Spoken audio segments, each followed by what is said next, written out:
call us to order. Ron is here. Yep. Deb, Mary, Paula, Jason, Barb. Got everybody? Yeah. Yeah. All right. First up, approval of minutes. Okay, I move. I said, okay, you second, that's fine. Pass. Persons requesting time in correspondence. Sell out again. Okay, that's great. All right. Director's report. Paula, what you got?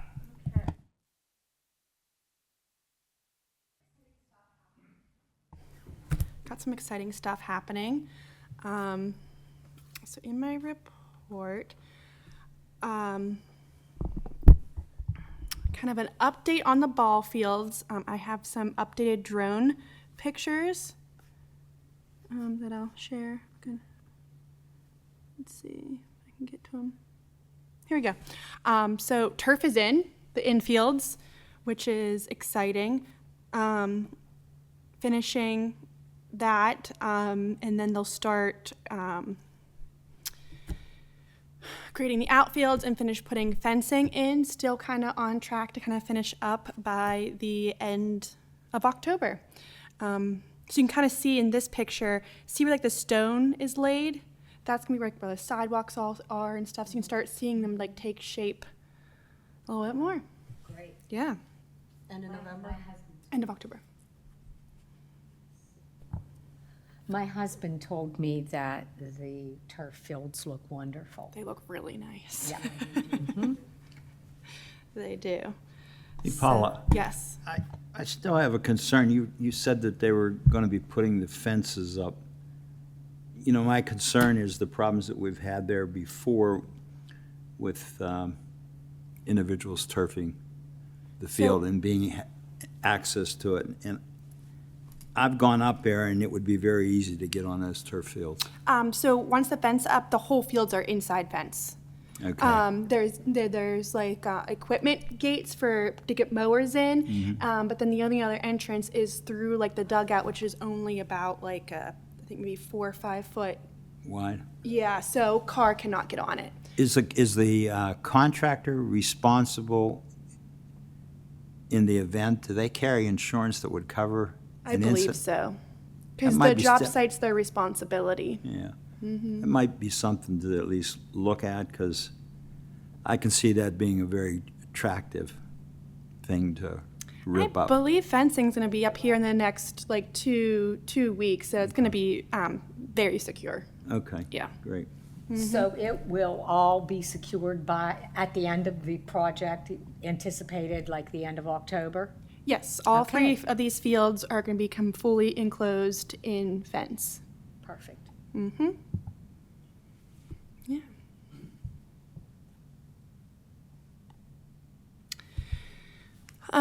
The multi-purpose fields, we are actually meeting with Field Turf tomorrow along with Gibson Thomas to go over the design. And then Gibson Thomas will be updating the stormwater to send into the County Conservation District to update our NPDS permit. And we have preliminary cost, which is going to be going in front of the Board of Commissioners for the 2026 capital budget. So kind of that project in hopes to break ground early 2026. Tennis courts are resurfaced and opened. They look great. Got positive and negative feedback. They don't have pickleball lines, but we are not allowed to put pickleball lines on those courts because it was through USTA funding, so there is restrictions on what we are allowed to on the courts.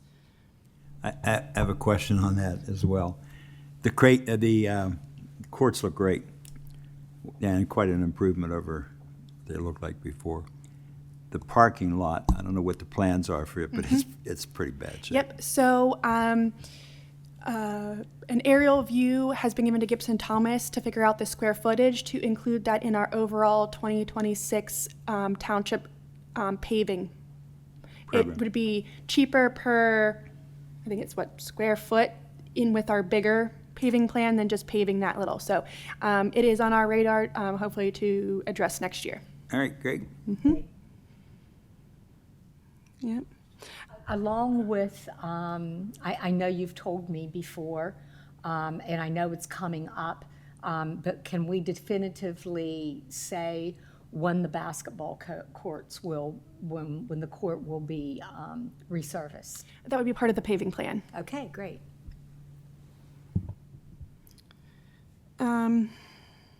Still on track for the main trail through Fairview.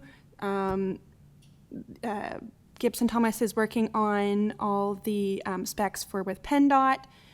And same with, we had a pre-application meeting with the conservation districts. We'll have to put in for a NPDS modification also for the nature trails.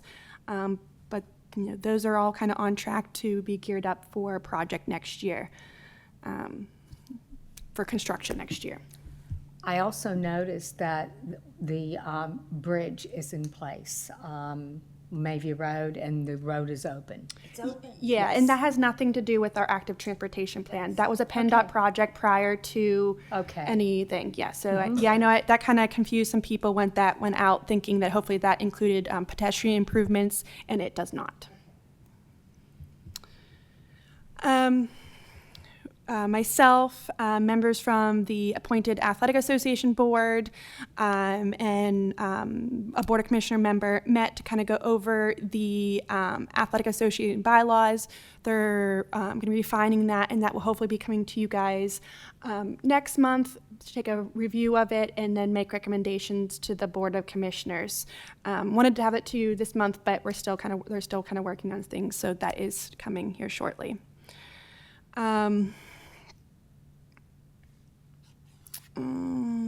Active transportation. The Panhandle Trail is paved. It looks, I have also pictures of that. It looks good. I was actually down there the other day and I got to speak with this woman, and she was so grateful for the paved trail because before it was a really rough ride for her, and she was just so thankful for this project, and it was a really rewarding moment to talk to her. So yeah, we paved, I believe, 1.8 miles of the trail that goes through South Fayette. We are in communication with the other townships that the next section kind of goes through, in hopes to pave the next section next year in partnership with other municipalities, hopefully to contribute towards the cost. They were supposed to do restoration today and yesterday, but with the rain, they are not there. So there still is some restoration work that needs to be done, but the paving part is complete. And this parking lot by Hunters is also being looked at to be included into the 2026 paving plan. Great. There's that. Let's see. Has some other pictures. Yeah, they did a really good job. It's a big improvement.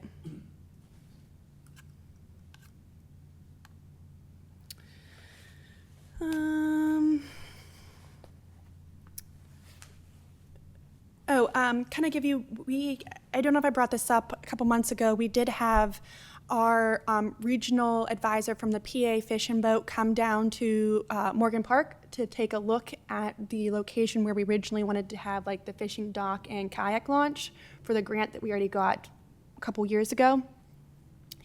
And it's just not financially and physically possible to kind of create the ADA access down there like we had planned for. It would just be so much, it would be very disruptive to the area and cost to build a ramp down to there. So the individual from PA Fish and Boat recommended that we kind of release our existing grant and reapply this cycle for more of just, a fishing dock, kayak launch, not including ADA access. And he kind of said that, he's able to go back and say that he really likes the site and, recommends this project, again, for funding. So I'll be putting an application back in. So it's kind of what we were planning on doing, just not the ADA access and things like that. So the grant application I put in was to have ADA access from the parking lot down to the creek bed, which included ramps. When we really got into it, it was very expensive, and you would have to do really big switchbacks to get down there. So because you had to do really big switchbacks, you'd have to clear a bigger area. So it just was not feasible to do what we originally applied for the grant. So that was his advice. So I'll be putting in another grant application so this application would include steps down, along with kind of more of maybe like a concrete or natural earth landing where you could put a kayak in or fish off of, where before it was just mainly, ADA access down there. So that's the main thing that we'd be removing is the ADA access, unfortunately. This is maybe a really stupid question, but at North Park, they have it fixed so they bring the kayaks up onto a plastic or slippery surface for easy entry for old people. I wondered. Yeah, they recommended doing this this geotech ramp, so kind of like that, but with more of like a natural grid-like surface down. So you could go down the steps pulling your kayak down, and then you would have like more of a cleared out flat area for the launch. Okay. Mm-hmm. And really, when he did come out, there was, the creek was pretty high, and he said this would be he really liked the site. He really did, yeah. Okay. Mm-hmm.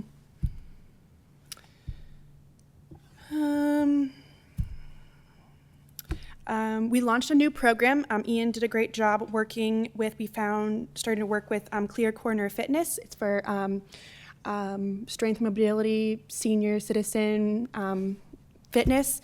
I know I've got some feedback why we don't do silver sneakers. I've tried.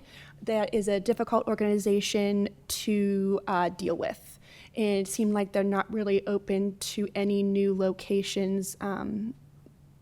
Couldn't even speak to someone through the organization. So they kind of have seems like they have their established locations already and not looking to expand. They're pretty closely affiliated with the insurance company. Yeah, so I tried, like I said, that people prefer that because insurance can pay for it. So unfortunately, this Clear Corner Fitness, there is a cost associated with it, but it's minor. No, it is $5 a class, yes. So, but we had our first one last Thursday, had 4 people, so we're just getting started, but hope to grow that in another amenity. Great. Events, we have the Accessible Hunt coming up, as well as our new Halloween event, which will be the Wednesday before Halloween. The tickets are live. The tickets are free. We just do time slot tickets just to control crowds and know how many in attendance. But we're really excited about that new event. Seems like staff and residents are very excited for it. Staff's getting very involved in it. What's the date on Halloween event again? 10, The 29th. 29. Mm-hmm. Georgia Fair Review is 12/5. Yeah. Mm-hmm. Something new, hopefully you all saw, we launched a new newsletter. Yes, so that was myself and the communication director working together. I really needed another way to promote and advertise programs and activities, and I feel we're always getting asked, like, what's happening in the parks? So we kind of came up with this newsletter idea, and between the people who have already registered for programs and the people who have signed up to receive the news alerts on the website, we have over 3,000 people already subscribed to the newsletter. After it went out, we had over 70% open rate, which is really great. So, and through the system that we use, Constant Contact, you can see specifically the links that people click on. So it's really cool information, and it really showed people are excited to get that information. Yeah, so we're really excited about that. And next month we'll be adding, I'm going to work with all the athletic associations and do a sports spotlight where I highlight the youth sports, whether it's a good game that they had or a fundraiser that they did. I reached out to them and assigned each of them a month that they will be highlighted, and that they're, for them to give me the material and what they want to see, whether it is a volunteer coach that they want to highlight, just kind of another way to work with the associations and, promote them or just speak about the good things that they're doing to the youth in the community. So next month we'll be spotlighting the Football and Cheerleading Association, and in December will be baseball and soccer, and then starting next year it will be one organization a month. Yeah, so something new that we were really excited about. Yeah. Capturing confidence. Oh, so that is actually, if you go to our Instagram page today, we were highlighted on the afternoon show. Is it the afternoon show on KDKA, I believe? They had the woman who is putting that on. It's a mother-daughter workshop where they will go through different topics like self-esteem and confidence building. There'll be a photo shoot that the girls will be able to take, different speakers. But the woman who's putting it on, Goss Boss, she was on the news today and talked about how she's partnering with Fayette Township and offering this workshop for the community. So Andrea just shared the segment to the Instagram page and Facebook so you can see her interview on the news, which is very exciting also. So is it like for teenage girls? Yeah, it's for teens and moms, yeah. Mm-hmm.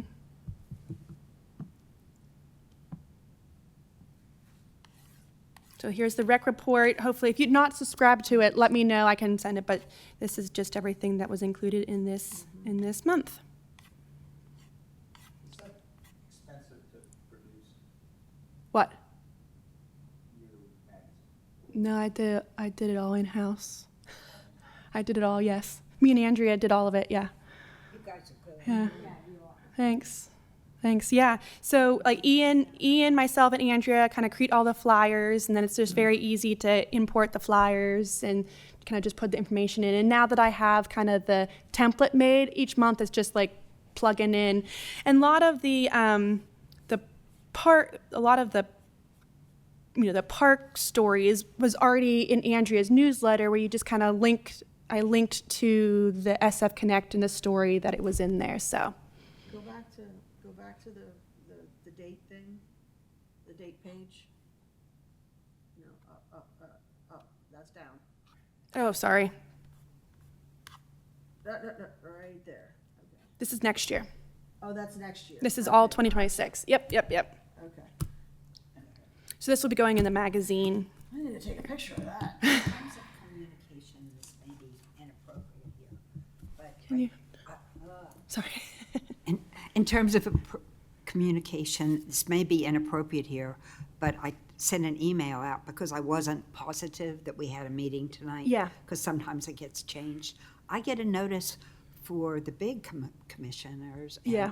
all this stuff, but I don't know. And I went on our website and couldn't find verification. All I could find was it's scheduled for tonight. Yeah, if you go under the calendar on the township website, it will list all the meetings, and it should be accurate based on, unless we do cancel it, but that is all the meetings that we kind of set at the beginning of the year. So it's even- on the calendar. So that's accurate? Yes, the Always. calendar on the Okay. website, yes. All right. Unless we discuss it at a different time of canceling it or changing it. Okay. I believe, and you can correct me if I'm wrong, I think it's under agendas on the calendar. Is that correct or not? I think when I look for it and I go to agendas, that's when I tend Yeah, to the find- agenda should be there. Sometimes I don't get to the agenda till like the day of, but if you're looking at it days in advance, the calendar is your most accurate option, yes. Great. And that's kind of all I have for the monthly report. Old business, any community center update? No. And then any Is updates? anybody even talking about it? I believe it was briefly mentioned to try to, have a budget for planning purposes next year, but that's the last I kind of have heard of anything. Any update on the 515? The last that I've been told is that they're hoping to have kind of the bid documents to the Board of Commissioners by November.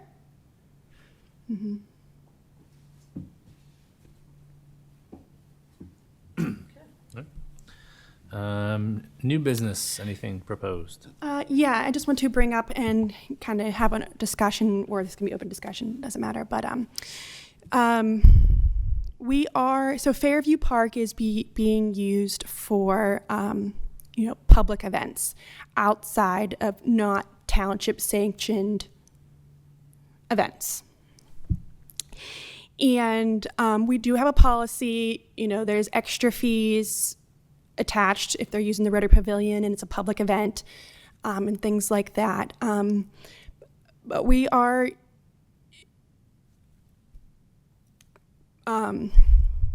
for, say, events that might not know their capacity or how many are in attendance, it's causing concerns in the parks. We had an event where it was an event and there was also football games happening, and based on the attendance that they thought they're going to have, both events should have been able to happen simultaneously. Well, the attendance was way more than they expected. Parking was a very big issue. There was many safety concerns with the parking and in the park. There was a disturbance to the football games. So I guess I'm kind of, looking at guidance is, do we want to continue to allow this? And if so, what additional measures should be taken? Open the floor, just discussion on public events in the park that are not township events, township-sponsored events. How much do we count on the income? How much do we count on the income from those events? It's not a lot. So to break down, if it's brought to my attention that they're using the Rotary Pavilion for an event, they're responsible for renting the Rotary Pavilion. We have a $75 fee for the extra grass area around the pavilion because tents are set up. They're using way beyond the capacity of the attendance is beyond the occupancy of the pavilion. Then we have the park impact fee for $100. So, in all, we're looking at, I don't know off the top of my head how much that is. But, one thing that, unfortunately, an officer had to go up there and spend his whole time up there directing traffic. Safety for the amount of people in a smaller space, things like that. So, in the policy, it does say at township discretion, we can require police officers at their expense. And we can also require, to have public works there to help clean up. It just comes to a point, when do we require that? Should it be for all township events, or should we not really be allowing, events in the park that are not township sponsored because of all the logistics? So just want to open up for discussion on just thoughts. I have seen it where it was very hazardous. I have no idea what events are going on, but it's chaos, and people are backing into other people, and kids are getting screamed at, and that's kind of scary. Yeah. And unfortunately, the park, how it is laid out right now, with no sidewalks, it's huge safety. Yeah. And everyone wants to be able to park close and not walk. So where all the parking was, it was up by the water towers, on the hills, just any spot possible. And then you had kids running out from cars parked on the grass. So, in the future, when we have a sidewalk that is blocked by a guide rail, we'll solve some of those problems, but then you have the dynamic of the terrain in the park where it is kind of difficult to walk. So, when we do our events, we handle all those logistics. We have parkers, we have golf carts, we think through all those details. Whenever you hand the torch over to outside organizations, all those logistics aren't necessarily thought of or reviewed. Well, they don't have the experience and all of that you guys have. What kind of events are these? What's an example, or give me 2 or 3 examples? So the two events that were held in September were Diwali Festival events, and we're at the Rotary Pavilion, and it was the one that we had some issues with were probably about 3,000 people in attendance plus a football game. I mean, That's okay, I'll keep that right there. 50 people, That's over too many. 50 or 100 people probably should require some sort of police. So when they attended, when yeah. they asked for attendance, significantly underestimated that and was told, 300 to 400 people, which it was beyond that. So, and I, coming from an event planner, sometimes it is hard to determine how many you're going to have in attendance. So, What is the occupancy of the pavilion? 200. Okay, so then you can't have anything that's over 200 people at the pavilion. Period. I think that's safe. And I think that we're dealing with dangerousness. So Yeah, and another instance we've had up there, we have the chili cook-off coming up, which is the Rotary Club. So it's also just where do you draw the line, because they have more than 200. We've had incidents where there was like a gospel festival, and they kind of used it where it was like 200, 300 people. And when you overflow into the grass area, you kind of can handle it. Like we've had our events up there, and that parking lot has 250 parking spaces. And if you overflow to Mayview, the park can handle it, but you have to have logistics in place to help help people go to the correct parking spaces and things like that. And unfortunately, I don't, coming from like staff time and resources, I don't think we're capable of, partnering for the township to put on these events. We have small staff. We have our own events that take up time and resources, because that was a thought. Is that something the township can partner with on some of these events? And just the resources are strained. It sounds like there are quite a few non-township sponsored events. Is that correct? They come up. Yeah. So if you broke it down with township events versus non-township events, what are we looking at percentage-wise?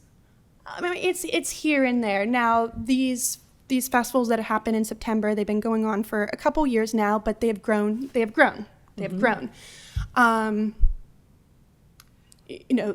township ourselves, we have how many? 13 township events. So I'm saying, we're kind of. But they are organized. I mean, they are, a lot of time, scheduled. efforts, details, and resources go into them. Yes. Paul, how Meanwhile- many people did you say were at the one event that caused most of the issues? Was told 3,000, and I did pull up camera footage, and police were up there. Many issues had arisen. Yeah. Who's responsible? Who signed up for?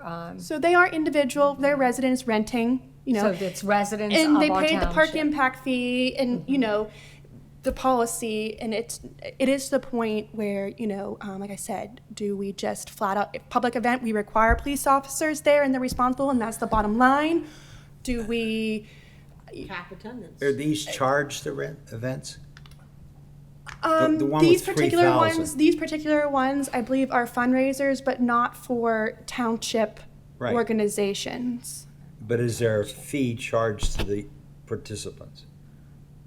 I believe they're free public events, but there is sale of things at the events, and there is vendors where they collect fees from the vendors. So I think you have to do what is necessary to provide for safety. And having a policeman, which would be paid for by the responsible group, I think that would, something that would be beneficial to add. I think you're going to have to create something for some guidelines. So we kind of do, but it's left kind of open-ended at township's discretion. And I'm kind of at the standpoint as when do I really start? I think now, for next year. yeah. It sounds like you need to have it concrete and in place so that when these situations arise next summer, you will have something very clear and concise. What's the attraction to South Fayette? What's the attraction to Fairview? Big. Yeah, it's beautiful. I mean, Fairview's 191 acres, Yes, so it's it can handle it if you plan accordingly. Okay. But that Rotary Pavilion is on a through road that goes to the dog park. Yeah. And kids the are splash rushing pad. across. And like I said, the splash trail pad. might solve some of that problems for like safety, but So I Is- understand, is- we've got the concerns with the safety, we all agree on that. Let's provide some ideas for what these thresholds should be. So Yes. 100 people, they have to hire a police officer, That's something right. of that, Come right? up with a number. Let's do that type of stuff. Yeah. And those I police can work officers are getting paid time and a half because it's overtime. it is. Can So it we- is expensive to have an officer And there, that's and I fine. Could we understand collaborate and get the input of the police department? we have Do you to think that would help? we have to pay for them. I mean, their But are they overtime is available? No, expensive. the police, no, that is, those resources are the responsibility of whoever's running the pavilion. That's not, has nothing to do with the township. If they want, and we can put a threshold of 200 people, they've got to have a township person there, like one of our, field members, that they can be out there. But again, they're still getting compensated for So their I would time say, to be out there. if you want I'd say a threshold of maybe 500, because even a graduation party throughout the day, you can have up to 200 people. I'm or still gonna, I public- would when you still get- even say with a graduation party, you still have it. I mean, in bike races that we have to have police support there. Sure. And and those are gonna be less than 200 people. Is the fee that Any we're kind of charging an attraction to the location? Of course. Well, then maybe we ought to look at the fee. Is it standard with, commensurate with other communities? Yeah, maybe if you're having over 200 people, the fee is higher. 300 people, I don't know. Yeah. There should be a Concrete correlation. is gonna be the way to go, and you have this many people, this is what the charge is. And also, I know that you're saying that, the police is something very separate, and we're not gonna, but they have to have a contact person, who they would, call to, book a policeman who wants to do the overtime. I'm sure that they would have people. That would And be for us handled to say internally. that we got the Yeah, input. it would have to, so you'd please. have to get involved with I've talked to the police. police. yes. Yeah, okay. Usually you can call the police and you can easily contract them for an event. I've had to do it for things before. Correct. Yeah, and that's why they have their rate, which is time and a half, plus a certain, I think, a percentage for admin fees. They're in the township fee schedule. It is, but there's also a minimum. They're required to. I think it's a minimum of 4 hours. So there is in their contract. The logistics of this stuff is already set. It's just figuring out the threshold and when we require this and.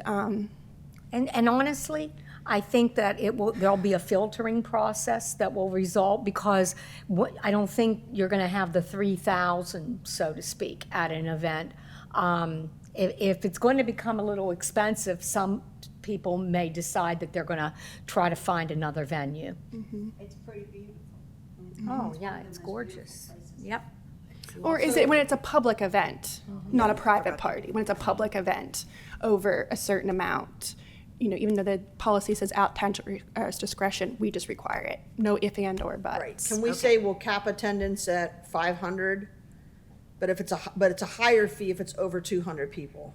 And at what point do you make Over- it mandatory to have a policeman? Over 200 people, there will be a police officer that will be paid by the renter. Okay.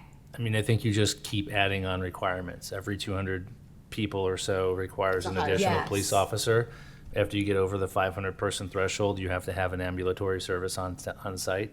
Yeah. And you just Yeah, keep, just cap attendance at 500. you just keep, and yeah, but say- if you keep adding those things into it, it's going That's to kind of solve its own problem. I think there's some You really. can't when you there, have yeah. community day.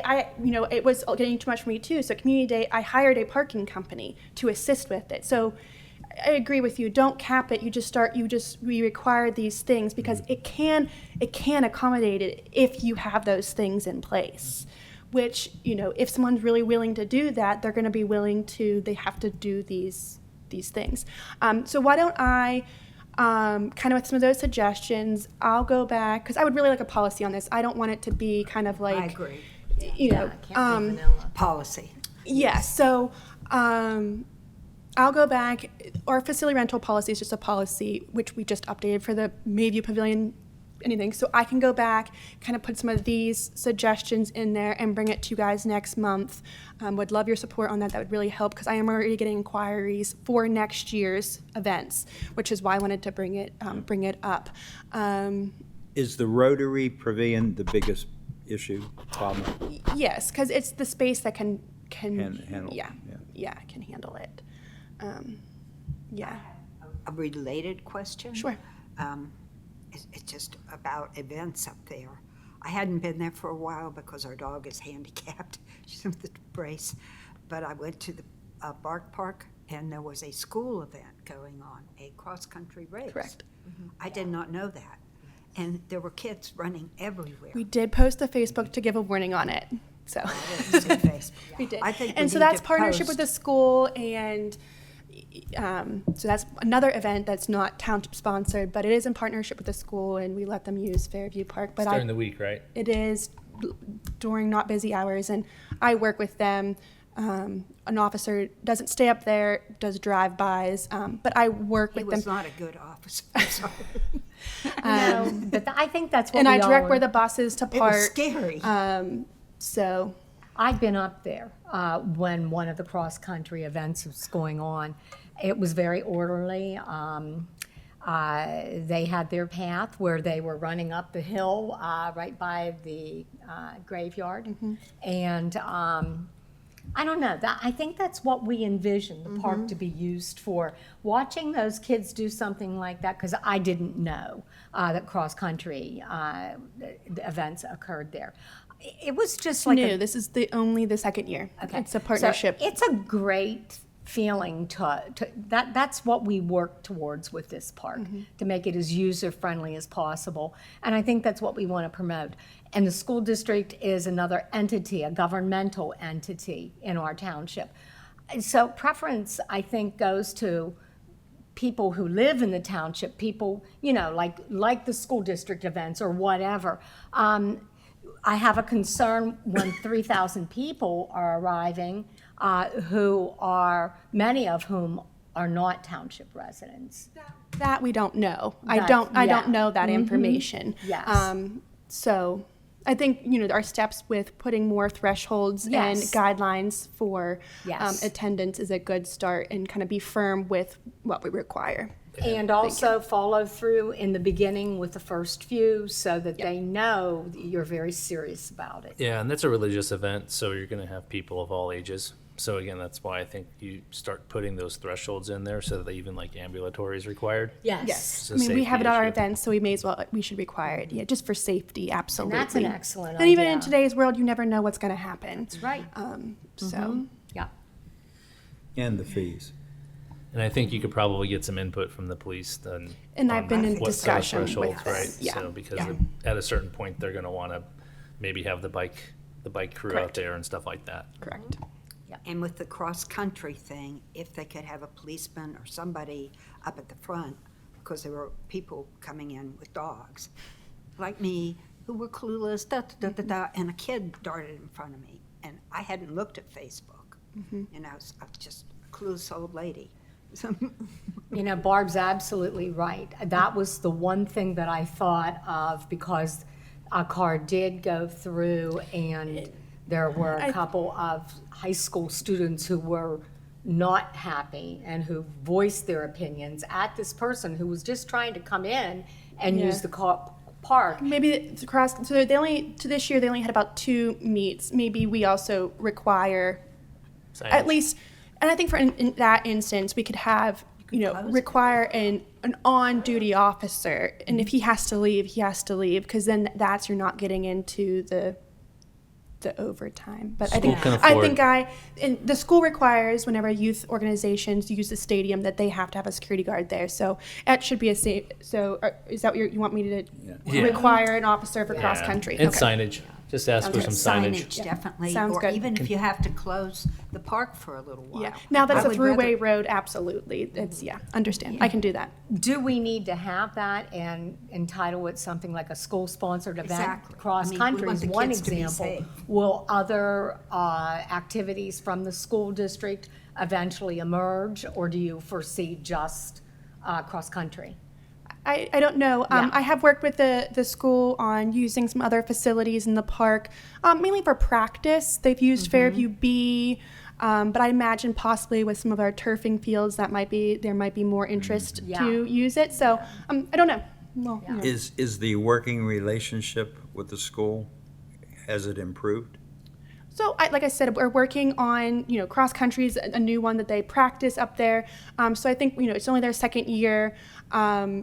Last year we had some hiccups too. The buses didn't know where to park. So I've definitely been working with them to, make these meets go more fluent.